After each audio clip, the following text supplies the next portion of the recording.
Bien, buenos días. Sesión del grupo O1, Electricidad y Electrónica Básica, diciembre 14, segundo del semestre del 2020. Bien, retomo el concepto de potencias porque es importante destacar cuál es el concepto que va a ser utilizado y que es útil para el modelamiento de las cargas o de los tipos de carga que vamos a visualizar. Ahí están las tres ecuaciones fundamentales.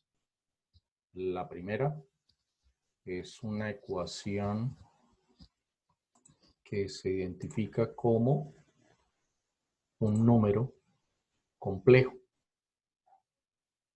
Lo que quiere decir que aquí hay una relación entre el fasor tensión, magnitud, ángulo, con el fasor corriente conjugado, que es la magnitud de la corriente y el ángulo contrario en signo al original de la corriente.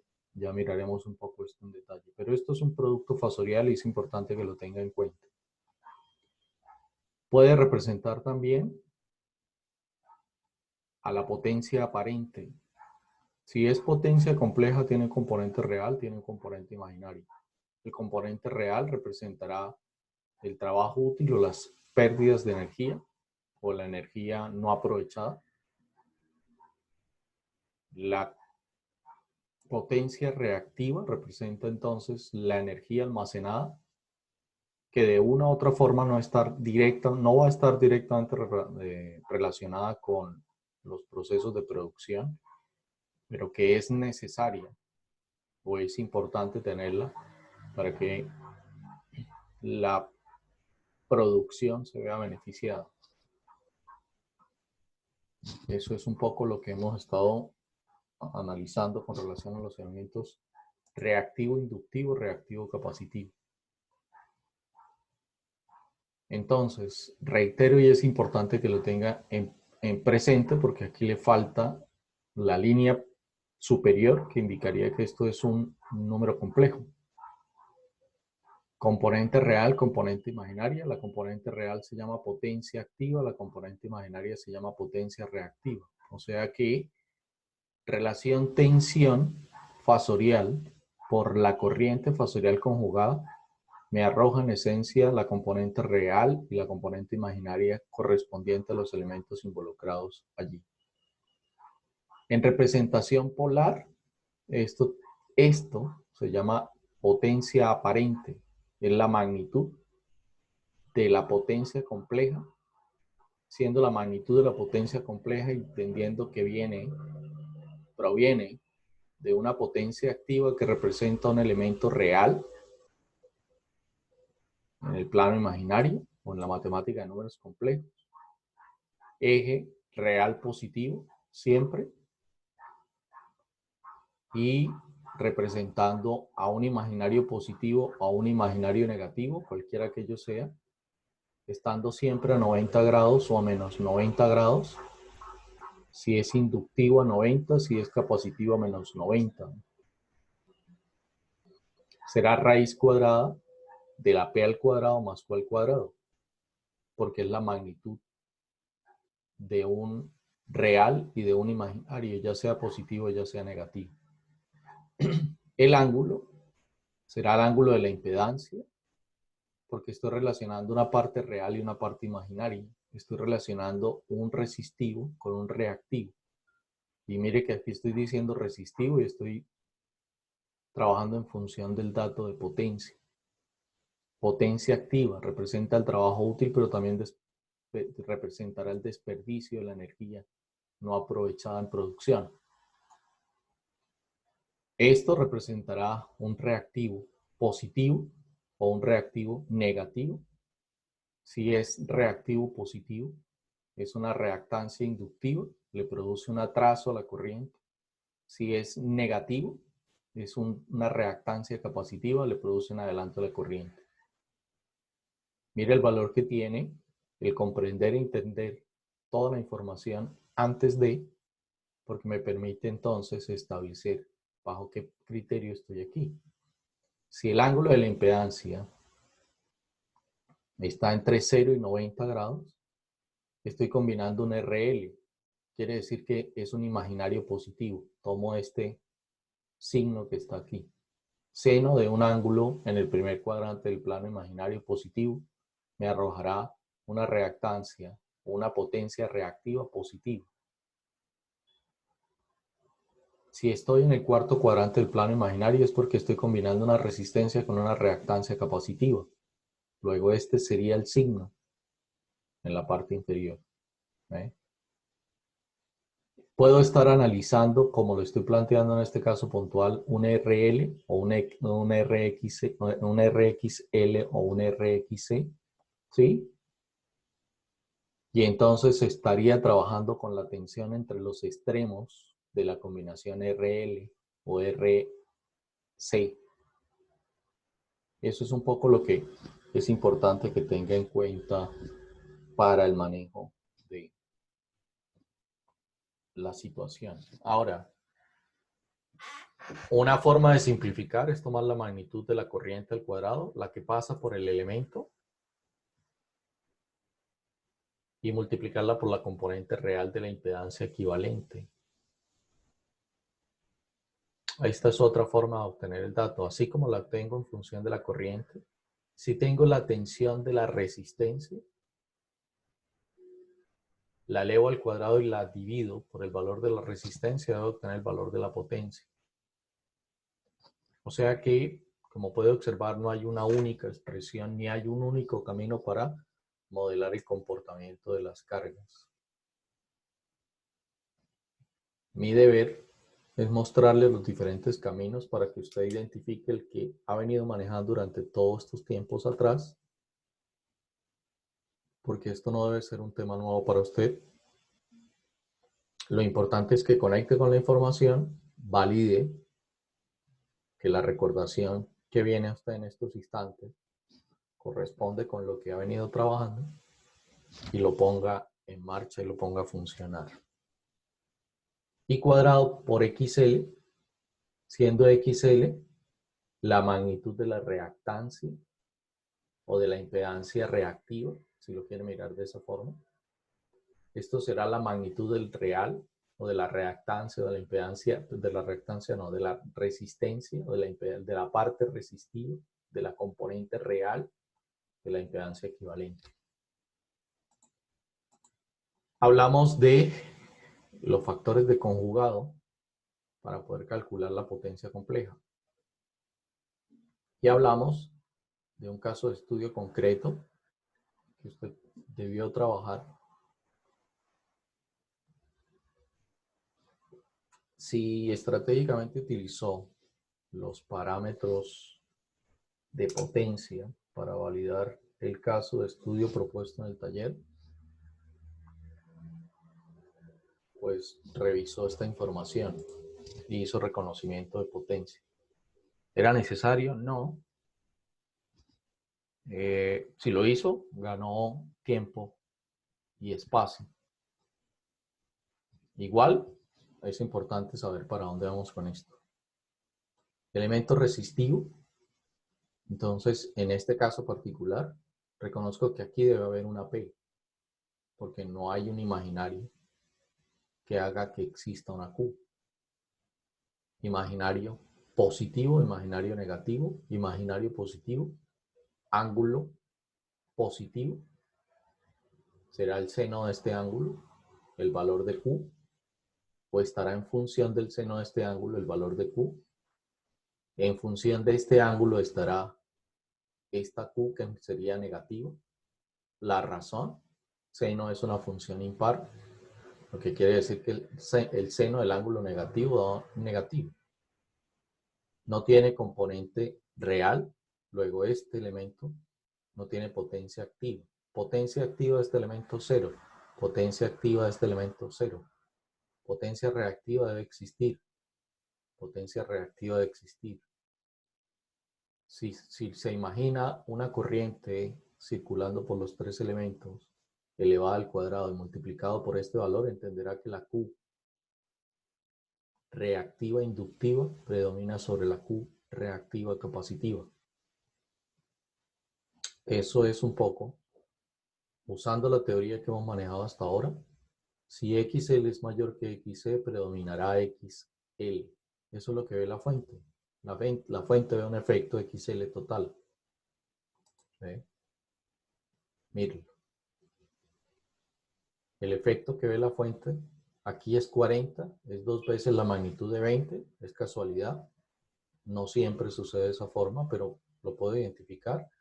Si XL es mayor que R, el ángulo estará por encima de 45 grados. Esa es la forma de utilizar los conceptos si los consigue o si los obtiene.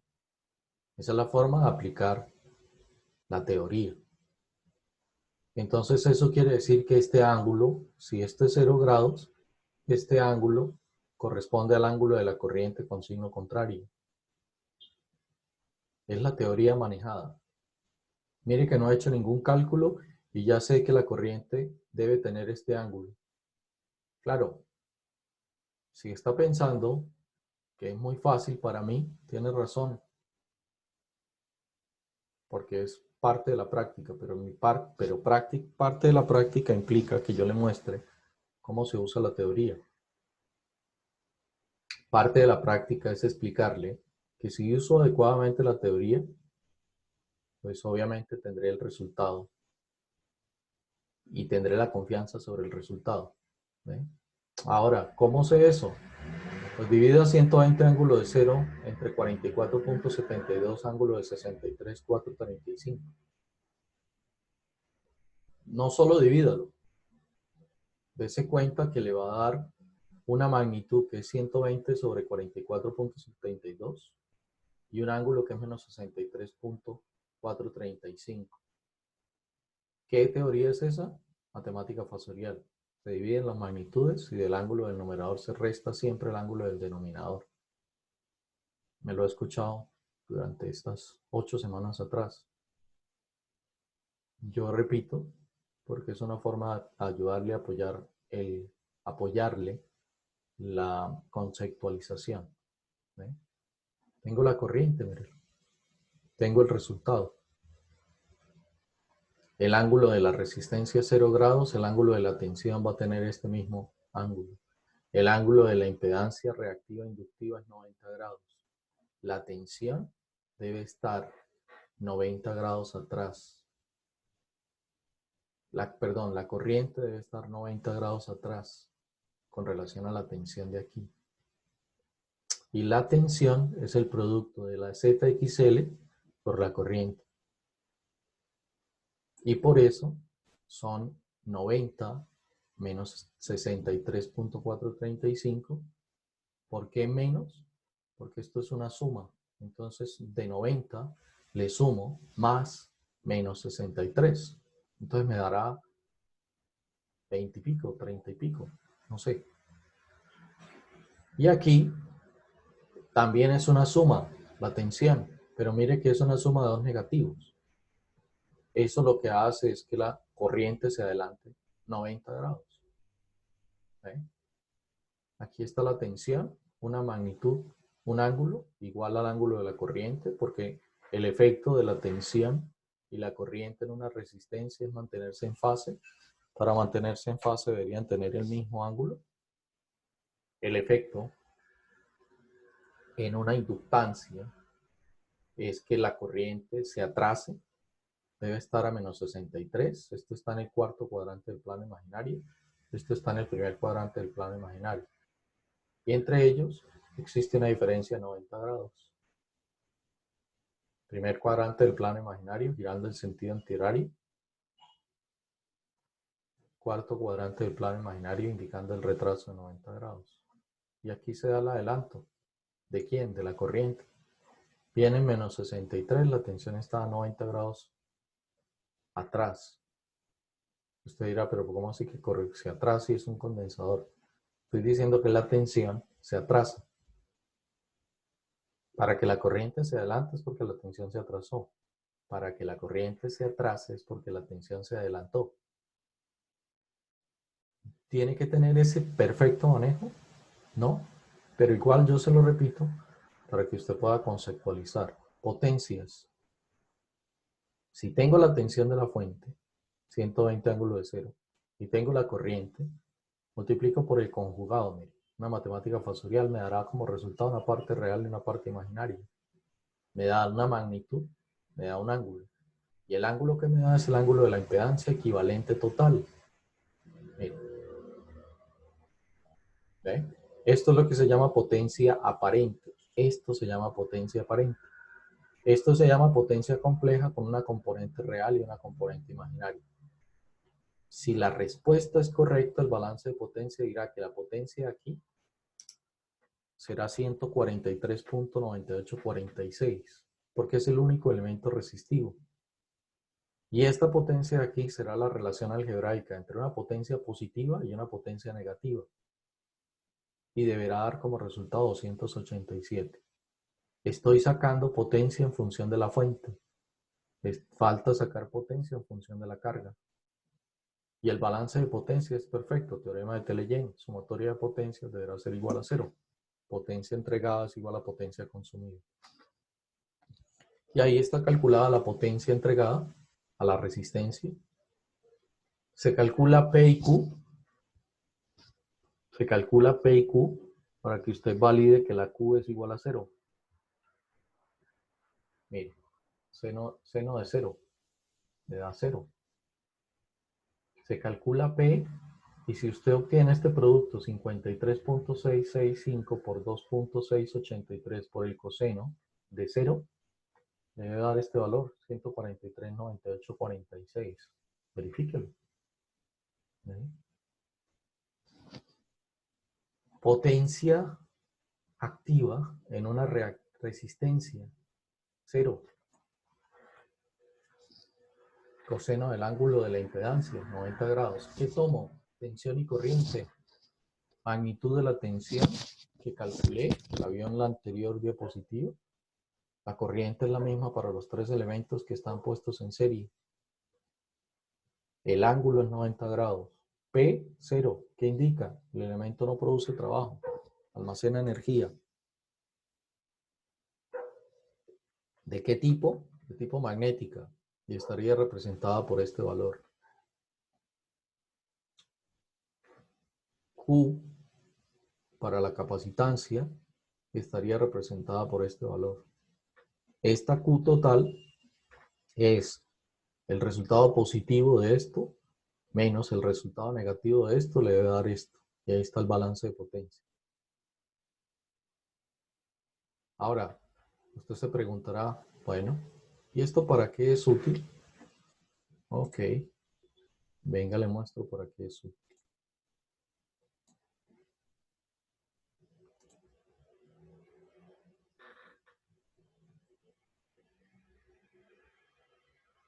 Bien. ¿Qué tiene ahí? Modelos de carga eléctrica. Una máquina monofásica operando a tensión fase neutro.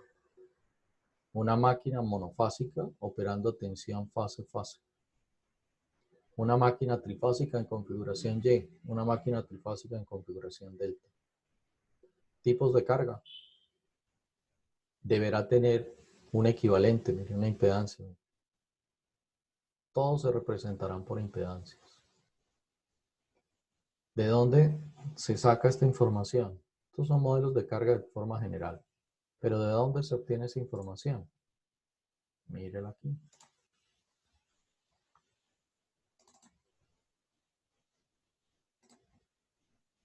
Un proceso de producción, café, por ejemplo. Puede ser cosecha selecta, cosecha, en ambos casos, en esta selecta, no selecta. Tiene unas etapas. Y en algún punto, pues obviamente tiene una conjunción, ¿ve? Una derivación. Pero ¿qué es lo importante? Usted selecciona un tipo de máquina. Cuando usted hace diseño de planta, de producción, usted selecciona un grupo de máquinas. El grupo de máquinas tiene unos datos. Esto que está aquí es potencia. Si son caballos de fuerza, como en este caso particular, es una potencia activa. Esto lo que le está diciendo es que la máquina este modelo que usted está viendo aquí, que sirve para separar objetos del café, viene en sacos, ¿eh? Trae palos, trae piedras, trae tierra, ¿eh? Porque la cargan con esas condiciones, entonces tengo que depurarla. Esta máquina en una hora consumiría, en una hora procesa 2000 kilogramos. El bulto de la carga de café es alrededor de 125 kilos. Lo que quiere decir que el saco tiene 62.5 kilos. Algo así. O menos 57, algo así. ¿Eh? ¿Cuántos sacos procesa? Pues haga la matemática hasta que le dé 2000 kilogramos. ¿Eh? ¿Usted tendrá que hacer esto? No. A diferencia de los semestres anteriores, usted ya le voy a entregar la selección de las máquinas. ¿No? Pero es un proceso de producción. Y por eso necesitamos aprender lo que hemos aprendido hasta ahora. Porque necesitamos el modelo eléctrico de esta máquina para poder meterlo o modelarlo, mejor sería la palabra, modelarlo junto con las otras máquinas. Este es un tipo de máquina separadora. La relación es 2000 kilogramos en una hora y gastaría 5.5 caballos de fuerza en una hora. Lo que quiere decir que requiere 5.5 caballos de fuerza para procesar esos 2000 kilogramos. Eso es lo que está indicando esto. La energía sería en una hora la conversión de caballos de fuerza a vatios o a kilovatios, como lo quiera. Anote, un caballo de fuerza es exactamente igual a 740, aproximadamente igual a 746 vatios. Y entonces, en ese caso particular, esa máquina necesitaría, esa máquina, convertidos a vatios, utiliza 4103 vatios o 4.103 kilovatios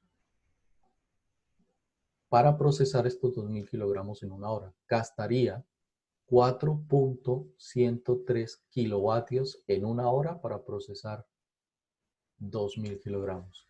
¿Estos datos qué son? Nominales. Dato nominal de producción, dato nominal de consumo eléctrico. Quiere decir que tengo siempre la garantía de que esto funciona si lo alimento a 220 o a 380. Y entonces necesitamos entender esta relación de tensión 220 o 380. 220 en configuración Y, 380 en configuración delta. Si es una máquina trifásica. Y entonces la diapositiva anterior, donde les mostré la trifásica en Y y la trifásica en delta, me permitiría sacar un modelo equivalente de esta carga o de esta carga para establecer análisis de eficiencia en operación. Hacia allá va todo esto. Tengo tensión, tengo potencia activa, PI coseno del ángulo de la impedancia. ¿Ve? Tengo tensión, tengo potencia, faltaría establecer el coseno del ángulo de la impedancia. Establecido el coseno del ángulo de la impedancia, que también se va a denominar factor de potencia, tengo los parámetros para calcular la corriente nominal, máxima. Pero también tengo los parámetros para determinar la impedancia. Y esa impedancia tiene un comportamiento específico. Y si es un motor o una máquina eléctrica, vamos a establecer un modelo matemático que lo represente. Un modelo matemático que represente la condición natural de la máquina y la condición operativa de la máquina. Resistencias, reactancias inductivas, en esencia. Entonces usted dirá, bueno, ¿y para qué estudiamos las capacitancias? Bueno, en algún punto se lo contaré. Que ya se lo he contado, pero se lo refrescaré. por compensación de potencia reactiva. ¿Usted tendrá que definir cuál es el componente de compensación? No, pero alguien le hará una oferta con relación a eso. Igual usted siempre se apoyará en un técnico o en un personaje que sepa del área eléctrica. Típicamente nuestras empresas en Colombia son ingenieros mecánicos los que están a cargo de mantenimiento, incluso de mantenimiento eléctrico. ¿Okay? Entonces se supone que él le ayudará a tomar esa decisión o le dirá, hay que contratar a alguien para que lo haga. Pero igual ya usted no está solo, está acompañado por un ingeniero mecánico. Y deberán entender el lenguaje del ingeniero electricista, que eso es un poco el ejercicio que usted está haciendo aquí hoy. Está presente en estas sesiones y en este curso porque está aprendiendo a manejar un lenguaje de un experto, de un área experta como la electricidad. ¿Sí? ¿En dónde se va a montar eso? Bueno, aquí es donde usted necesita grupo y equipo de trabajo. El grupo y el equipo de trabajo lo decidieron ustedes. Yo no me he metido en absolutamente nada de eso. ¿Eh? Permítame un momento. Y vamos a montar algo como esto. Usted va a recibir información que tenga que ver con características nominales de la máquina, capacidad de producción. ¿Ve? Entonces, se quiere procesar 5.000 kilogramos. A mí no me importa en este caso que todo sea café. No me importa si son 10 trabajos o 11 trabajos o 30 o 40, todos procesando café porque todos no van a tener los mismos datos. Cada grupo tendrá su caso particular. ¿Por qué eso? Por una sencilla razón, es una invitación a que usted aprenda. Y para aprender, pues obviamente usted mete las manos en el proceso de aprendizaje. ¿Ve? Yo no le doy instrucciones a mi hermana para que monte bicicleta, pretendiendo que yo sea el que maneje la bicicleta luego. Algo similar sucede aquí. Entonces usted va a recibir un caso. En este caso, esto es un modelo, son 4 áreas de producción. Cada área de producción tiene sus equipos y su producción nominal. Estos datos se extraen de catálogos, perdón. Y el catálogo fue lo que ya usted vio, o lo que vuelve a ver. 2000, 5.5, 220 o 380. Ok. Luego miramos qué pasa con esto. Esos son los datos que nos interesan de aquí. ¿A usted como ingeniero industrial le interesa este dato? Pues esto es exclusivamente de ustedes. Esto es una rata. ¿Eh? Y usted puede averiguar por la productividad o si la necesita ahora, que no creo, la puede averiguar. ¿Ven? Pero esto es del área exclusivamente de ustedes. Pareciera que fuera una rata de variabilidad entre la potencia activa y la productividad. No se lo puedo asegurar 100%, ¿eh? Porque no soy experto de producción. Y eso es importante que lo tenga en cuenta. Pero es un parámetro de calidad. Eso sí lo sé. ¿Cómo lo obtengan? No, lo desconozco. Y es perfecto que lo desconozca porque no es mi área profesional, es la suya. ¿Ve? Bien, entonces, en esencia,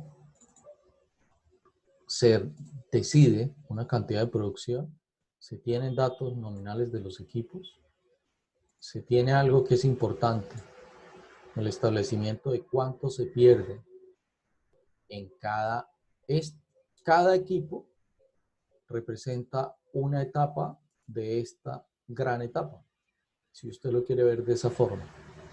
Reitero, esto es una interpretación puntual y particular de una información que se obtuvo en campo, ¿A qué representa esto? No tengo ni idea y no me interesa qué represente en este caso particular. Lo que sí estoy seguro es que es una forma de interacción entre ingeniería industrial e ingeniería eléctrica. Hay 4 grandes etapas o 4 grandes fases, y de las 4 grandes fases creo que son 15 equipos. Es cuestión de recontarlos. Sí, 15 equipos. ¿Sí? Y en la primera fase, 15 de los 15 equipos, 4 están interrelacionados. La secuencia que está aquí se debe exclusivamente a que entran 2000 o entran 5000 a esta primera etapa. ¿Ven? La característica de la máquina aquí, que no sé cómo se llama, para el propósito de aprendizaje no tiene sentido. Equipo 1, equipo 15. ¿Ven? El equipo 1 tiene esta capacidad nominal. ¿Ven? Con esa capacidad nominal y esta cantidad, pues obviamente yo debo establecer cuántos equipos. Eso es lo que está apareciendo en este caso. A partir de la condición de lo que quiero procesar, y en algún punto aparecerá esta variable de desperdicio. Porque esta variable de desperdicio dice, aquí entran 2000, salen 2000. ¿Ve? Si lo quiere analizar de condiciones nominales, por eso la importancia de haber hecho indagación a qué correspondía la producción simple. Es ahí donde está la importancia. Y mire que aquí aparece una cuestión lineal, un análisis lineal, paso a paso, en condiciones nominales de los equipos.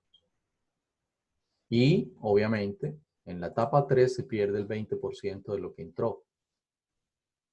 Obviamente, si entran 5000 y en las 2 primeras salen 5000, pues en esta etapa ya se pierden 20%. O sea, entran 4000 a la siguiente etapa. Del trabajo que usted va a hacer en el siguiente informe, esta parte es importante porque esto es lo que determina usted con su grupo de trabajo. Y la teoría que necesita es esa. ¿Cuánto quieren procesar? Yo quiero procesar 10.000, pues en el caso particular esta hoja que la diseñé, pues tiene la habilidad de poderme decir, tiene una simple programación que se ajusta a los valores y a los datos. ¿Ve? Y pues obviamente me da la flexibilidad de hacer análisis en diferentes valores de producción. Es el mismo proceso, hay una cantidad de desperdicio. ¿De dónde proviene para usted ese desperdicio? Usted no tendrá que indagarlo, se lo darán así como lo está viendo aquí. La tabla le indicará cuál deberá ser el desperdicio. Usted deberá establecer cuántos equipos son necesarios. ¿Por qué necesita los equipos? Porque aquí tiene los datos de los equipos. En caballos de fuerza o en kilovatios. Esta M lo único que está indicando es un motor. Esto es un motor. ¿Por qué la diferencia? Porque es muy diferente modelar la carga eléctrica cuando es motor a cuando es no motor. Eso lo va a aprender aquí. ¿Ven? Necesitamos una potencia total y sacar modelos de impedancia, porque hasta allá vamos a llegar. Aquí hay un modelo de impedancia. Una parte real, una parte imaginaria. ¿Ven? Y debemos llegar a hacer un análisis simple de qué pasa con las máquinas en ciertas condiciones operativas. Hacia allá nos dirigimos. Reitero, a diferencia de este semestre, los semestres anteriores, usted tomaba este catálogo. ¿Eh? Los semestres anteriores proporcioné el catálogo. Estos semestres ya no proporciono los catálogos, yo le proporciono el caso. No se preocupe. Yo me responsabilizo de eso y me responsabilizo de orientarle su aprendizaje. Esa es mi función. ¿Eh? Esto es lo que va a recibir llegando la primera semana, la semana esa de febrero, de enero, la semana del 13. por tiempos. Los más privilegiados son ustedes, el grupo 1, porque la semana pasada vieron el tema de potencias, están viendo ahora esto. Esto lo vamos a seguir desarrollando miércoles y viernes. ¿Ven? Vamos a seguir conceptualizando la función de potencia para que usted aprenda a utilizarla, porque si se dio cuenta, le dieron el dato de potencia. Podemos obtener por catálogo la tensión. No le mostré en el cuadro de Excel la tensión, pero está. ¿Podemos establecer el dato de corriente? Sí, con una suposición del ángulo de la impedancia. Y esa suposición la determina la regulación colombiana. Así que no se preocupe que ese es el acompañamiento. Pero para poder hacer esos modelamientos, usted tiene que tener confianza en su equipo de trabajo. Y aquí quiero ser reiterativo porque ya vivimos la experiencia de exámenes individuales. Por lo que vi en algunos correos, hubo gente que consideró que el tiempo no era suficiente. Nunca será suficiente cuando yo no estoy listo y preparado. ¿Ve? Entiendo la incomodidad causada a algunos de ustedes por esa situación, no a todos, pero son reglas de juego planteadas. Se pueden modificar, pero por supuesto que se pueden modificar. Es más, usted es responsable de modificarlo. Entonces piense que su equipo de trabajo lo necesita. Dispóngase a trabajar con su equipo de trabajo. No se vuelva carga para su equipo de trabajo. No cargue a nadie para que no lo invalide. La experiencia es interesante. Siempre habrán reproches, siempre. Siempre nos acostumbráramos a decir, ah, pero venga, ¿cómo así? Sí, siempre. La primera reacción de todo ser humano es siempre decir, ah, pero espere, ¿cómo así? Máxime cuando no sentimos que estamos listos. ¿Ve? Entonces es importante que se sientan listos, es importante que se sientan que su equipo de trabajo lo apoya, así como usted está dispuesto a apoyar a su equipo de trabajo. Porque lo que se puede aprender es bastante. Se puede aprender lo necesario también. ¿Ve? ¿Es más fácil ver esta materia con otro profesor? No sé y no me interesa. Yo me responsabilizo de lo que hago aquí, de ofertarle el mejor producto que le puedo entregar. Ese es mi deber y ese es mi esfuerzo.